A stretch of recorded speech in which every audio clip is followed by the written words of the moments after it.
Red టీవీలో మీ వ్యాపార ప్రకటనల కోసం ఈ నంబర్ ని సంప్రదించండి 6281747728. హలో అండి, అందరికీ నమస్తే. ప్రస్తుతం మనతో పాటు గోషామహల్ కంటెస్టెడ్ ఎమ్మెల్యే సునీతారావు గారు ఉన్నారు. అలాగే ఆవిడ టీపీసీసీ కాంగ్రెస్ మహిళా అధ్యక్షురాలు కూడా. సో ఆవిడతో మాట్లాడదాం. నమస్తే మేడం. నమస్తే మేడం, ప్రస్తుతం మనకు 2-3 వివాదాలు వస్తున్నాయి. ఒకటేమో బట్టి విక్రమార్క గురించి, అంటే ముఖ్యమంత్రి అయ్యుండి కూడా కింద చైర్లో కూర్చోబెట్టారు అంటే ఇది ఒక సామాజిక వర్గాన్ని చూపిస్తూ ఆర్ఎస్ ప్రవీణ్ కూడా ఒక ట్వీట్ పెట్టారు.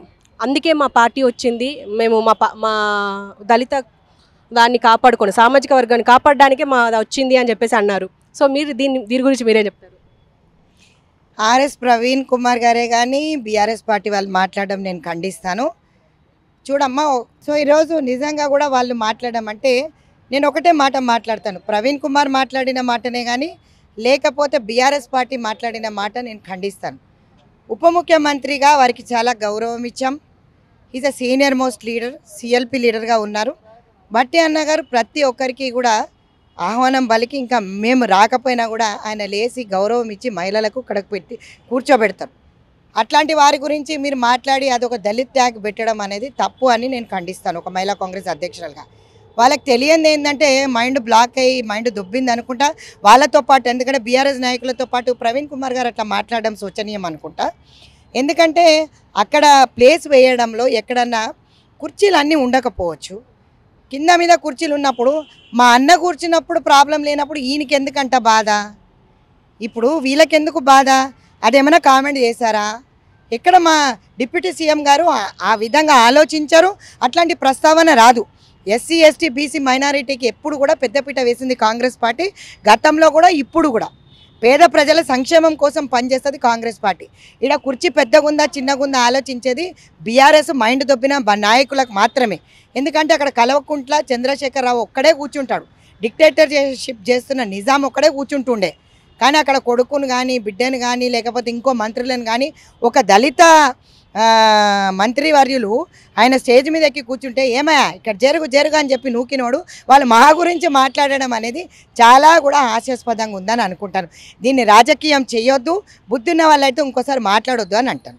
అండ్ అలాగే ఇప్పుడు మనం రీసెంట్గా విన్నాము, బీఆర్ఎస్ ప్రభుత్వాన్ని దూషించి ఇన్ని రోజులు కేసీఆర్ దొంగ అన్న ఆర్ఎస్ ప్రవీణ్ గారే వాళ్ళతో కలిశారు, ఇప్పుడు కూటమిగా మారింది. దీన్ని మీరేమంటారు? ఆయన వదిలిన బాణమే కదా, ఎవరికి తెలీదు? ముందు నుంచి కూడా మాకు అందరికీ తెలుసు. It is understood. Praveen Kumar గారు శుద్ధంగా ఆయన పార్టీ పెట్టుకుని వచ్చినారు కాదు, వెనక నుంచి ఫండింగ్ చేసేది ఈయననే అని చెప్పి మొత్తం కోడై కూస్తుంది. ఇప్పుడు మేము చెప్పడం కాదు, కోడై కూస్తుంది. ఎలక్షన్ అయిపోయిన తర్వాత పక్కపై కూర్చున్నాడు. ఆ కోడై కూసిన దానికి నిజాయితీగా నిజం ఇది కరెక్టే అని చెప్పి ఆయన ప్రూవ్ చేసుకున్నాడు కదా, మేము చెప్పలేదు అది. We never said anything. కానీ పబ్లిక్ వాజ్ సేయింగ్ కేసీఆర్ వదిలిన బాణమే ప్రవీణ్ కుమార్ గారు బీఎస్పీ పార్టీ నుంచి అని చెప్పినారు. అది ఇప్పుడు చెప్పకుండానే చెప్పి ప్రూవ్ చేసుకున్నాడు. ఆయన వెళ్ళి ఆయనను కలవడము, దళితులకు ఏదో పెద్దపీట వేయలేదని. మరి దళితులకు ఆ రోజు పెద్దపీట వేయనప్పుడు మరి నువ్వు ఎందుకు కొట్లాడి దళితులకు వేయించలేదు?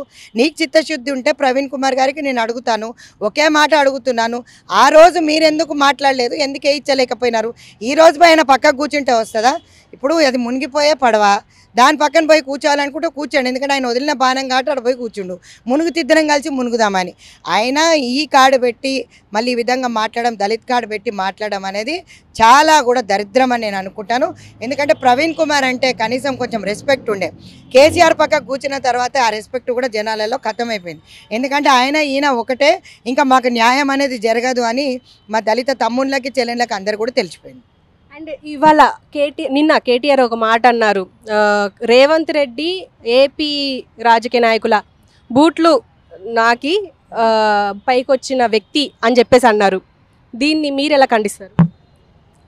చూడండి, ఎవరు బూట్లు నాకు ఎవడొచ్చినాడో అనేది గతం చూసుకుంటే బాగుంటుందని నేను అనుకుంటాను. నేను ఎక్కువ మాట్లాడదలుచుకోలేదు దీనిపైన. వాళ్ళయ్య ఎవరి బూట్లు నాకు ఎక్కడి నుంచి వచ్చినాడు అనేది దానికి సమాధానం వచ్చిన తర్వాత ఈయన ఎవరి బూట్లు నాకింది అనేది మేము సమాధానం చెప్పవచ్చు. అట్లాంటి వాటికి మీకు సమాధానం చెప్పే మాకు టైం లేదు. ఎందుకంటే ప్రభుత్వంలో ఉన్నాం కాబట్టి మాకు చాలా రేవంత్ రెడ్డి గారికి చాలా బాధ్యత ఉన్నది భుజాలపైన.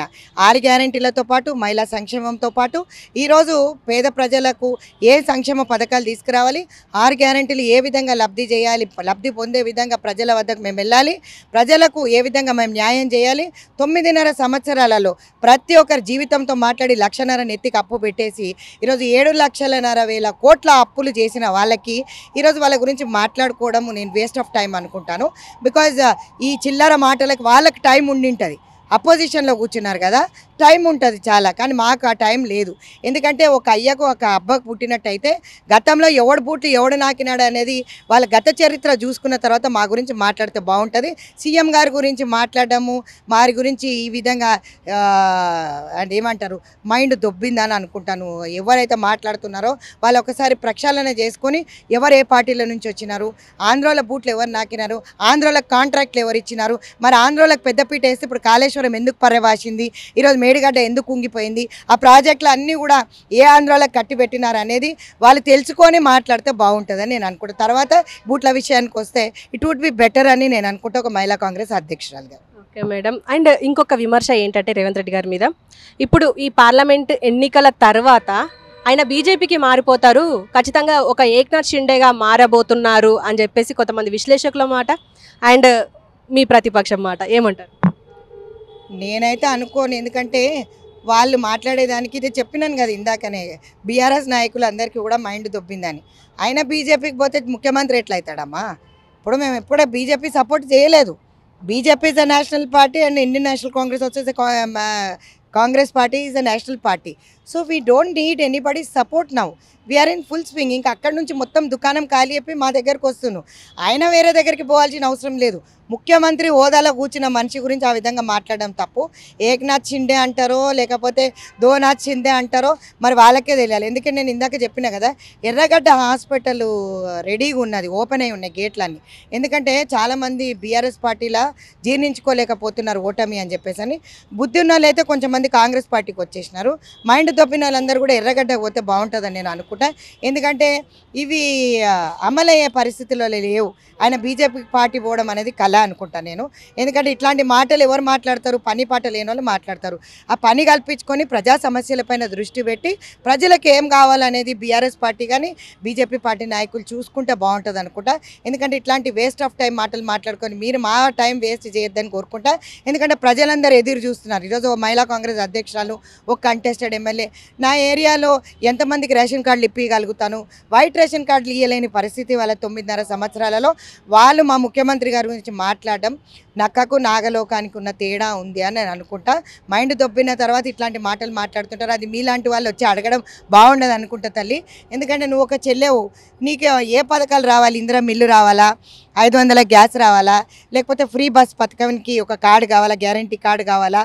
లేదంటే మేము ఆలోచించేది ఏంటంటే ఎవరికి ఎట్లా లబ్ధి పొందుతారో అట్లాంటి సంక్షేమ పథకాలు జనాలకు వెళ్ళి మేము అవి 100% సాటిస్ఫై చేసి వాళ్ళకి ఇద్దామని కోరుకుంటున్నాము. వాళ్ళ బెనిఫిట్ ఎందులో ఉంది, ఏ వెల్ఫేర్ స్కీమ్లో ఉంది అని ముఖ్యమంత్రి గారు దానిపైన ఆలోచించారు. ఇప్పుడు పర్యలవాసన ప్రాజెక్టుని ఏ విధంగా రిపేర్ చేయాలి, 100,000 కోట్ల కుంభకోణం చేసి మింగేసినవి, మరి ఇవన్నీ ఎవరైనా సొత్తు అని మింగేస్తారు.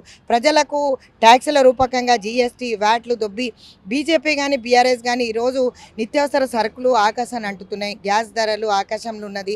సో అవన్నీ దించి ఏ విధంగా ప్రజల వద్దకు మేము పరిపాలన తీసుకుపోయేసి వాళ్ళని సంతోషంగా ఉండాలి. బంగారు తెలంగాణ అనే డెఫినేషన్కి అప్పుల తెలంగాణగా మార్చిన వాళ్ళకి బందిపోటు రాష్ట్ర సమితి అధ్యక్షునికి కానీ అధ్యక్షులు ఉన్న ఆ 40 మంది అల్లీబాబా 40 చోర్లాగా ఉన్న ఆ 40 దొంగలకే కానీ వాళ్ళకు బుద్ధి చెప్పే విధంగా రాబోయే లోక్సభ పార్లమెంట్ ఎలక్షన్స్లో 100% జనాలు బుద్ధి చెప్తారని అనుకుంటారు.